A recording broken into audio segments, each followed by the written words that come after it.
मैं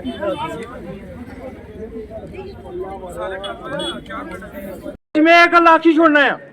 कि जड़ा ड्राइवर 700 ड्राइवर ने पेट ऊपर लत मारेगा, वो एक गलतफहमी मत रहे। जड़ा कोई आया के सऊदी अरब 4 पैसे कमाई अच्छी था, आखा के मैं जंटी या ट्रांसपोर्टर ही था करीश्वर साहब, उसी ये गलतफहमी है कि दिल्ली बड़ी दूर है, इतू जम्मू गड्डी चलाना बड़ा मुश्किल है, तो तू तो मेंढर अंदर भी ना चलाई सकना।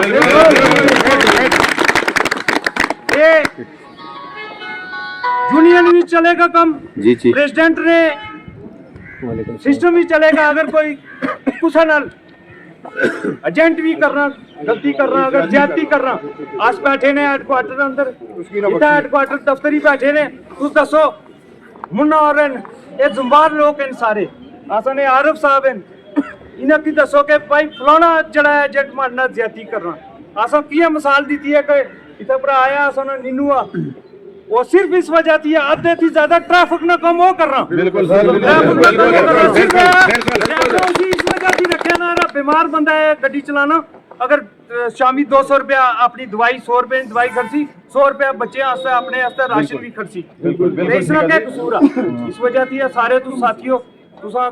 एक प्लेटफार्म ऊपर आए हो, बड़ी मुबारक है। और तू सारे मेरे को आए हो, तुसा उथों आंदा कि तुस आसानी गल करो, तुसा इस काबिल भी की समझा कि टिंकू खान आसानी आवाज बनी सकना, टिंकू खान आसानी गल करी सकना, आसानी एडमिनिस्ट्रेशन ने ना गल करी सकना, और आसा गल की और बेबाकी ना की। आज तुसा ने नाला और इंशाअल्लाह अच्छा फैसला इसी, और तुसा ने हक जो सी बहुत शुक्रिया, मेहरबानी। एक दो नारे मारसो,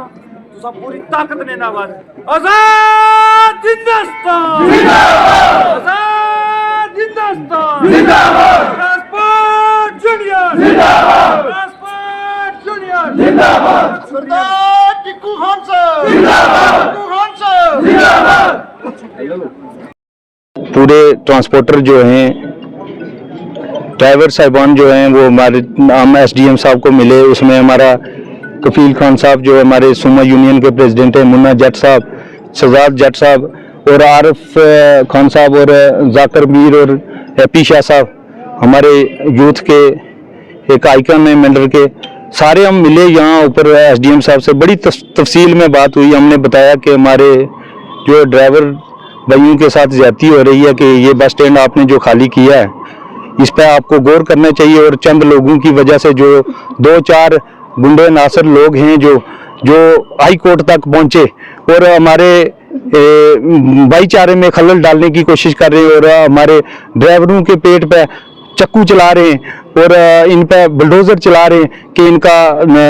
कारोबार जो है बंद हो, वो हम कभी नहीं बंद होने देंगे। और एसडीएम साहब ने और एसडीपीओ साहब वहाँ मौजूद थे, उन्होंने हमें विश्वास दिया कि हम परसों हम मीटिंग करेंगे और राइड अथॉरिटी से, डीसी साहब से भी बात करेंगे, और इंशाल्लाह फैसला ड्राइवरों के हक में होगा। और जो लोग हमारे परेशान हैं मेंढर के, बड़े जो लोग हैं जिसके पास कोई गाड़ी स्कॉर्पियो है, किसी के पास आई-10 है, वो तो खुश हैं। और कई लोग ये बोलते हैं है जी मेंढर बस स्टैंड पर लो फेरी छोड़ी असा, मैं गल भी आखी एसडीएम साहब ही कि अगर लो फेरनी है जिन्हें लोगों इंक्रोच की नहीं जगह, तो तुस वो इंक्रोचमेंट हटाई जाए, तो आसानी गड्डियां लाने जगह है। और फिर ये कहा, हमने ये भी कहा एसडीएम साहब को, और मेरी आरटीओ साहब से भी बात हुई कि डिस्ट्रिक्ट जो परमिट है इनके, आप परमिट कैंसिल करें, हमें परमिट दे दें, जम्मू ऑल इंडिया के आप दे दें, हाल जम्मू कश्मीर का परमिट दे दें, तो ये बाहर चलाएंगे गाड़ियां। और ये 700 गाड़ी 700 की 700 एकदम बंद हो जाएगी, मेंढर में कोई गाड़ी नहीं चलेगी जब तक इनके हक में फैसला नहीं होगा। और हमने ये कह दिया अगर परसों हमारे हक में फैसला नहीं होगा फिर हम बाद में, और इंशाल्लाह उम्मीद है कि एडमिनिस्ट्रेशन हमारे हक में फैसला करेगी, और तमाम बातों को मद्देनजर रखते हुए वो हमारे हक में फैसला करेगी, हमें पूरी उम्मीद है। और परसों तक हमने भी ये अपने भाइयों को ये कहा कि 2 दिन गाड़ियाँ ना भी चलाएं तो कोई बात नहीं है, क्योंकि खुशी गमी इंसान के साथ लगी रहती है। अगर घर में खुशी होगी तो तब भी तो गाड़ी खड़ी करता है ना बंदा। इस वजह से उम्मीद है कि परसों तक हमारे हक में फैसला होगा, और इंशाल्लाह एडमिनिस्ट्रेशन अच्छी है और समझने वाली है। और डीसी साहब से भी हमारी बात हुई, बहुत शुक्रिया मेहरबानी। आपने अस्पताल और बस अड्डे के इंक्रोचमेंट को लेकर भी बात की, उसके लिए क्या? ये मैं जब से डीडीसी बना हूं, मैंने हर काउंसिल की मीटिंग आप देखेंगे सोशल मीडिया का ज़माना है। जब भी हमने बात की काउंसिल की मीटिंग में, हमारी लड़ाई हुई इस वजह से कि हमारा जो है हॉस्पिटल की लैंड है उसको इंक्रोचमेंट हटाई जाए, लेकिन जो डिस्ट्रिक्ट एडमिनिस्ट्रेशन है उनके कानून तक जूं तक नहीं रहेंगी। और बस स्टैंड की भी हमने बात की, और मैंने आज ये एसडीएम साहब को भी बोला अगर हटाना है तो इन चीज़ों पर काम करें जो एडमिनिस्ट्रेशन है। आज यहाँ पे पुलिस इतनी लगी है, जो जहाँ ताकत आप लगा रहे हो, यहाँ ड्राइवरों को रोकने के लिए आप इतनी ताकत लगा रहे हो, इतनी पुलिस लगाई हुई है, दूसरी तरफ लगाएं आप पुलिस जहाँ लगानी है कि नशा को मुफ्त कैसे करना है। ड्रगिस्ट इतने हैं उनको रोका जाए, जो बाहर से लोग आके हमारे मामले में खलल डाल रहे हैं उनको रोका जाए। तो यहाँ हमारे गरीबों पे ये अगर किसी ने जाने अनजाने में हमारे किसी भाई ने गलती कर दी, अगर यहाँ पे छोटा सा हादसा बस स्टैंड पे हुआ, वीडियो वायरल हुई, वो इतना बड़ा इशू नहीं था, वो हमने पैच अप कर दिया। भाई भाइयों से लड़ता है, घर चाचा भतीजे से लड़ता है, भतीजा चाचे से लड़ता है, वो इतना बड़ा मैटर नहीं था, कोई इतनी बड़ी तूल पकड़ा दी। और कई लोग यहाँ से इन छोटे जो नए लोग ट्रांसपोर्टर बन के यहाँ पे आए, उनको लेकर हाई कोर्ट जाके पहुंचे, और मेंढर की आवाम बखूबी जानती है, ड्राइवर तबका जानता है कि हाई कोर्ट में कौन प्रैक्टिस करता है,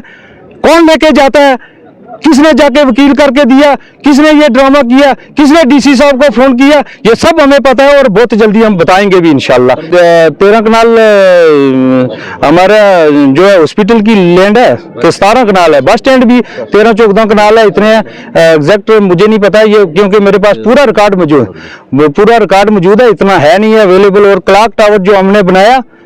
ये भी एक हमारा मकसद था कि एक मेंढर की ब्यूटिफिकेशन का भी था और लैंडमार्क का भी था। दूसरा मेरा ये मकसद था कि ये जो सब सेंटर में बनेगा और दाएं बाएं जिन लोगों ने इंक्रोच किए वो तो खाली होंगे इंशाल्लाह और करा के रहेंगे। और उसमें उन्होंने बड़ी खलल डाली क्लॉक टावर रोकने की वजह, वो चाहे नेशनल कॉन्फ्रेंस का हो चाहे वो कांग्रेस का हो, जिसने ये इंक्रोच की है जगह उनको खाली करनी पड़ेगी और बहुत जल्दी।